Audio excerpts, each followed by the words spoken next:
Chers amis, meilleurs vœux, mesdames, mesdemoiselles, messieurs, bonjour, bienvenue sur votre chaîne, les réseaux de la diaspora, Diaspora Network. Alors nous arrivons pratiquement à la fin de l'année et nous sommes venus, nous sommes en train de faire le tour de la ville pour connaître qu'est-ce qui se passe pour le peuple de la diaspora, pour les communautés africaines et ici pour la diaspora congolaise. Alors vous l'avez reconnu, il est assez habitué sur notre chaîne. Il s'agit de Dr Camille Lunga. Bonsoir docteur. Bonsoir mon frère aimé. Soyez encore une fois le bienvenu, ça devient pratiquement une habitude. Merci beaucoup. Quand on veut parler d'activité, le nom qui saute en premier sur ma liste, c'est Dr Camille Lunga. Donc finalement, merci pour ça. La communauté risquera de vous appeler Docteur Événement. Alors si vous pouvez peut-être vous présenter à nos auditeurs et puis on va rentrer dans le vif de nos sujets d'aujourd'hui. Merci beaucoup mon frère Aimé Kabouya et je m'appelle Dr Camille Lunga Kalala. Je suis le président de l'Association des Congolais de l'Ontario. Nous sommes effectivement basés à Toronto et nous sommes ici aujourd'hui pour vous parler de ce que nous sommes en train d'organiser. Mais avant d'entrer dans le vif du sujet, j'aimerais, étant donné que nous sommes vraiment à la fin de l'année 2012, présenter les vœux au nom de notre conseil d'administration de l'Association des Congolais de l'Ontario, au nom de ma famille et au mien propre, à l'ensemble de la communauté congolaise de Toronto, de l'Ontario, du Canada et du Congo. Donc, qu'il plaise à notre Dieu de bien terminer cette année avec chacun de vous et vos familles, et que l'année nouvelle 2013 nous apporte beaucoup de bonheur, la paix ici, la paix et l'unité du Congo démocratique, notre beau et cher pays, et que le Seigneur bénisse l'ensemble de vos activités, que nous puissions aller de succès en succès. Que nous puissions aller de succès en succès, tel est le vœu que nous vous profitons pour vous transmettre, n'est-ce pas, en connivence avec le président Camille Lunga de l'Association des Congolais de l'Ontario. Alors docteur, bon, ce n'est pas la première fois ni la deuxième fois.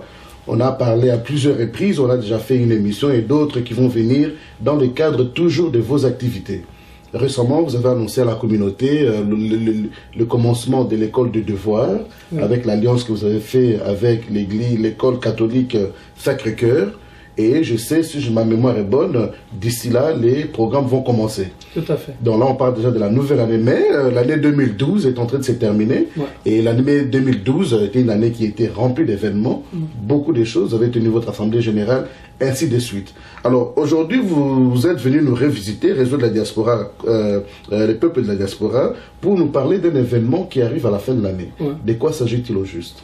Oui, l'événement de la fin de l'année fait suite à d'autres événements. Rappelez-vous que la fin de l'année 2010, début 2011, nous avions, ensemble avec les églises de la place, organisé une grande soirée à la fin de l'année, donc le 31 décembre. Et là, c'était la soirée de l'unité au niveau de notre communauté. L'année passée, on n'a rien fait. À cette occasion, il y a eu beaucoup de contretemps. Et cette année, nous avons encore un grand événement. C'est un grand événement qui va se faire pas le 31 décembre, mais le 12 janvier, à cause tout simplement de conflits de dates. Et c'est un événement qui a trait à ce qui se passe au Congo, chez nous, principalement au Nord Kivu. Vous savez que notre pays, le Congo démocratique, fait objet d'agression ou d'une énième agression qui nous vient du Rwanda et de l'Ouganda. Alors, nous avons plus d'un demi-million de déplacés à l'intérieur de notre pays. Depuis que le conflit a commencé. Et ça, c'est reconnu par l'ONU, par les États-Unis, tout le monde. L'Est du Congo est devenu la capitale mondiale de viol. Tout à fait. Alors, nous sommes en contact avec certaines autorités de la place, principalement Caritas à Goma, pour que nous puissions leur apporter notre aide. C'est ça, ce que nous appelons la campagne humanitaire, où nous sollicitons la contribution de tout Congolais et des autres compagnies canadiennes et autres, pour que la diaspora congolaise aille visiter les compatriotes qui souffrent au Kivu. Donc, c'est ça l'objet de notre soirée de fin d'année. Docteur, si je comprends bien, je vais comprendre pour nos auditeurs qui nous suivent. Donc, la fin de l'année, nous sommes en train de célébrer, comme nous le faisons d'habitude, la fin de l'année. Ouais. Sauf que la particularité de notre célébration de fin de l'année cette année est que nous faisons une récolte de fonds pour les victimes de la guerre au Congo. Tout à fait. Est-ce que vous le faites seul, c'est-à-dire l'Association des Congolais de l'Ontario seul, ou vous organisez ça avec d'autres, parce que vous avez fait mention d'un partenariat avec des organisations au niveau local au pays? Merci beaucoup de la question. Ici, localement, nous n'avons pas l'habitude d'organiser les choses seuls. Nous sommes en partenariat avec l'Uzolo Africa, qui est un organisme de notre frère, le pasteur Kaché Kachala. Il y a un autre organisme, c'est Panda Mission, c'est l'organisme du pasteur John Panda.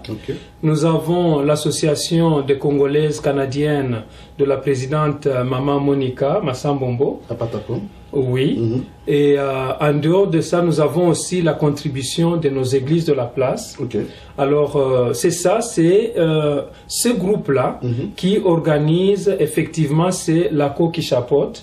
Mais nous n'aimons jamais faire des activités seuls.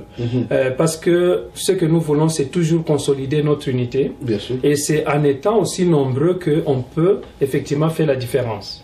Mais parlant de l'unité, généralement, c'est vraiment le 31 que, en tout cas moi, avec ma famille, le 31, c'est ce moment-là que nous mettons nos genoux par terre, nous remercions les seigneurs pour nous avoir bénis durant l'année qui se termine.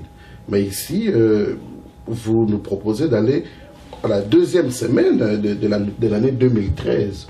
Est-ce qu'il y a quelque chose qui justifie le choix de la date? Ou bien, bon, vous vous êtes dit, bon, tu sais, avec nous les Congolais, tout s'accepte, on peut aller en 2013, c'est pas grave, on peut célébrer. Merci, la question elle est effectivement pertinente. Au fait, ce qui se passe, c'est quoi? C'est que, comme je vous l'ai dit, nous sommes dans une très grande ville, Toronto. On a beaucoup d'organisations, beaucoup d'églises au sein de la communauté. Et vous n'oublierez pas aussi que nous avons aussi deux groupes au sein de notre communauté, donc la Cocotte et l'ACO. Tout à fait. Alors, il y a eu conflit de date à la fin de l'année. Nous avions initialement réservé la date du 29 décembre 2012. Et nous avions déjà payé l'avance au Canada Christian College, qui est un grand collège de formation de pasteurs, qui est au 50 Gervais Drive, au croisement de Eglinton et Don Mills. Don Mills, effectivement. Alors, on avait réservé le 29, mais pendant que nous étions en train de construire le partenariat avec d'autres églises et autres autour de cette date, pour voir si cette date plaisait à tout le monde, on a vu aussi nos frères de la Cocotte prendre la même date. Donc eux, ils avaient effectivement leur soirée culturelle ou dansante le 29 aussi. Alors, sur base de conseils des pasteurs et autres, et avec notre expérience, nous avons dit non, vaut mieux nous faire nous-mêmes violence. Nous avons ainsi changé de date. Alors on a cherché autour de cette date-là. Je crois que le 22, il y a aussi une autre église qui a un événement. Le 31, il y a quelques églises qui ont aussi un événement. Et nous avons trouvé bon d'aller carrément en janvier. Oui, en ce moment-là, tous les groupes auront fait leurs activités et ainsi la deuxième semaine nous permettra encore une fois de réunir le plus de groupes et d'églises possible parce qu'ils auront épuisé leur calendrier. Tout à fait. Mais il y a toujours un autre problème, c'est que le 12 janvier, on va se retrouver aussi avec un autre groupe qui aura aussi son activité, mais ils vont commencer très tôt pour terminer tôt. Et nous, comme c'est la soirée, on va commencer à 18 h pour aller jusqu'à 22 h. Mais, donc, si je comprends bien, la raison qui justifie le changement des dates est liée avec l'activité de la Cocotte. Oui, la Cocotte aussi avait réservé effectivement le 29. Mais j'ai eu vent que la réservation pour le 29 pour la Cocotte aurait été annulée. Oui, j'ai eu parlé avec mon frère Idikai, Jean-Paul Idikai, qui est du comité de communautaire de la cocotte.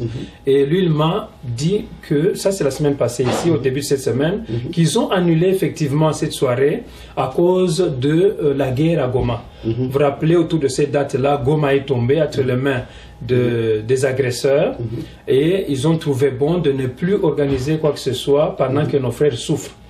En fait, c'est ce qui a fait que nous changeons de date. Malheureusement, on n'était pas informé qu'ils ont annulé cette date-là et nous avons changé pour prendre le 12. Malheureusement, on se retrouve encore avec eux à la même date encore.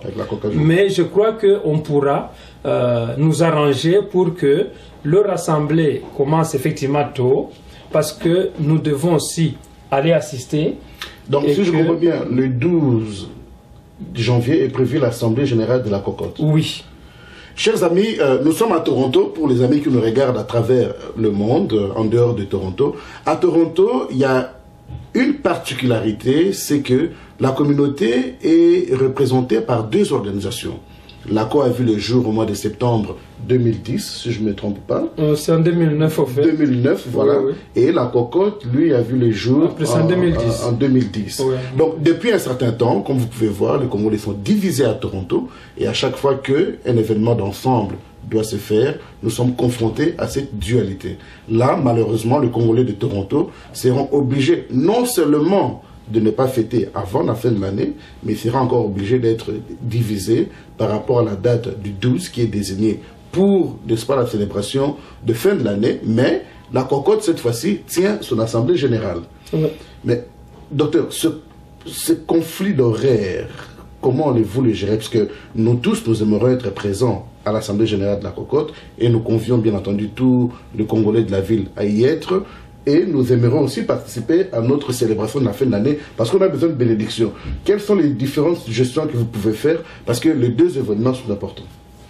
Oui, en causant avec mon frère Idikaï, Jean-Paul Idikaï, je lui ai proposé soit qu'ils pouvaient commencer très tôt leur événement, étant donné que sur les points retenus à l'ordre du jour, il y a le problème de l'unité qu'ils doivent traiter et nous sommes concernés, nous devons être là.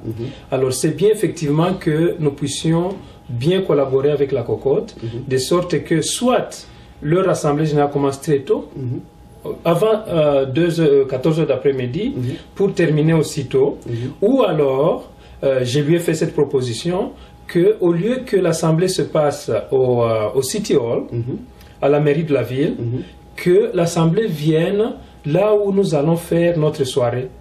Oui, de sorte que nous fassions toutes ces deux activités au même endroit pour avoir aussi le plus de gens et ressortir l'aspect de l'unité parmi nous au sein de la communauté. Si ça, bien entendu, l'option est acceptée. Est acceptée, parce que récemment, je sais que la plupart des propositions qui ont été faites de l'autre côté, souvent la réception n'était pas toujours positive. Bon, on attend parce que Jean-Paul a dit qu'il va poser la question au Conseil.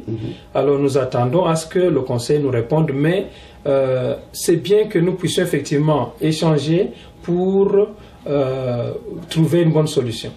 Les amis, à Toronto, nous célébrerons avec l'association des Congolais de l'Ontario la fête de fin de l'année qui devait se tenir le 29 décembre, le 12 janvier 2013 au Christian College, que vous connaissez très bien. C'est sur 50 Gervais Drive. 50 Gervais Drive, pour les personnes qui vivent à Toronto aussi, c'est à l'intersection de Eglinton East ainsi que la route Don Mills. Donc légèrement vers le nord, derrière la station service ESSO, se trouve un grand bâtiment que vous connaissez. Superstore. Superstore est là également. Mais, docteur, vous avez parlé d'une collaboration entre vous-même avec l'association des Congolais de l'Ontario, Pasteur Kaché Kachala, Panda Mission et Monica Bassambombo. Quels sont les moyens que vous disposez pour qu'on puisse entrer en contact avec vous si ces personnes qui nous suivent veulent, n'est-ce pas, en savoir davantage sur le programme? Oui, là vous pouvez me contacter directement au cellulaire, c'est le numéro 647 766 9473. Pour ceux qui connaissent le pasteur Kaché Kachala, vous pouvez aussi lui parler comme maman Monica Bassambombo.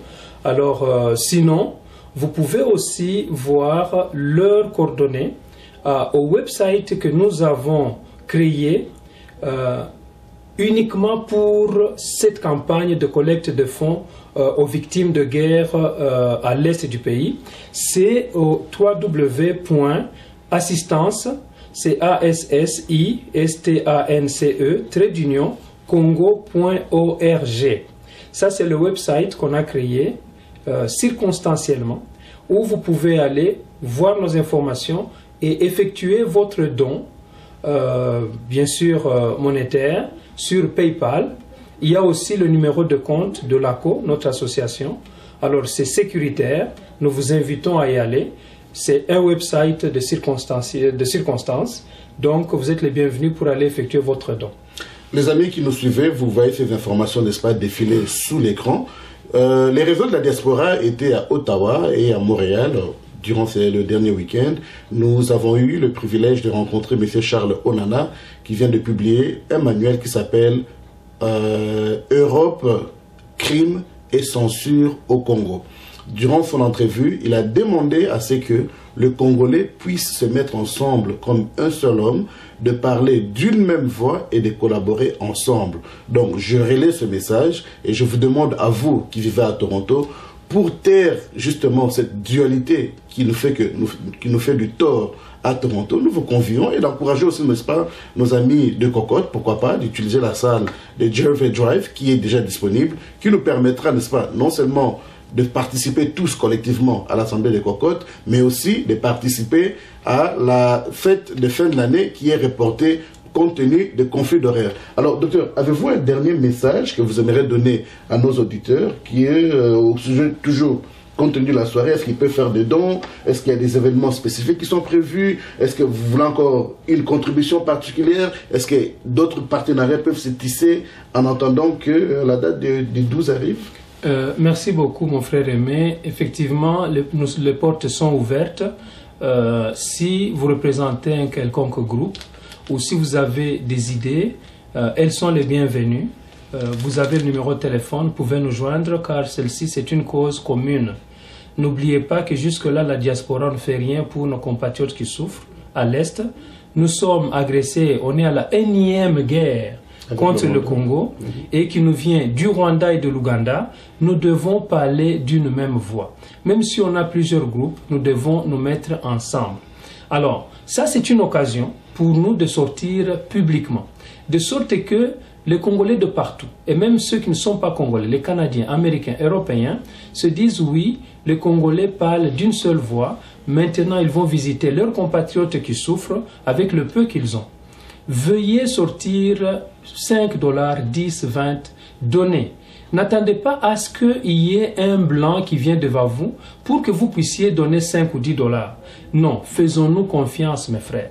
Nous avons le website, vous pouvez y aller et faire votre paiement, tout comme vous pouvez venir à l'événement du 12.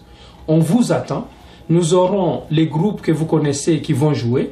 On a notre frère, le pasteur Kaché Kachara qui va jouer. Les chorales de nos églises vont être là. Le groupe Cristal et tant d'autres. Donc l'animation, elle sera abondante.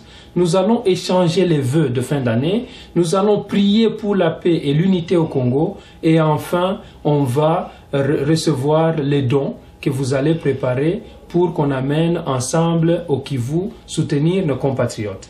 Alors, on a le même jour l'événement de la cocotte. Nous vous invitons aussi à y aller. Et après ça, directement, vous venez à notre soirée de prière pour le Congo et de collecte de fonds pour que nous puissions ensemble, comme un seul peuple, aller de l'avant et vaincre les ennemis du Congo qui nous attaquent et qui tuent notre peuple nuit et jour. Pour que nous puissions célébrer comme un seul peuple, docteur l'a dit, alors nous vous convions, nous aussi, avec les réseaux de la diaspora qui sera présent, on essaiera d'avoir vos points de vue sur ce qui fut votre année 2012. Mais en attendant, faites-en part à vos amis. Prenez cette vidéo, elle est transmissible. Vous pouvez prendre le lien, mettre ça sur email, envoyer à vos amis, membres de famille, collègues, parce que la fête promet d'être grande. Donc sur ce, les réseaux de la diaspora vous disent merci d'avoir suivi. Nous serons là pour couvrir l'événement et nous vous souhaitons de meilleurs vœux. Bonne fin d'année, soyez prudents, roulez prudemment et ne buvez pas trop d'alcool. À très bientôt. Merci beaucoup. All right.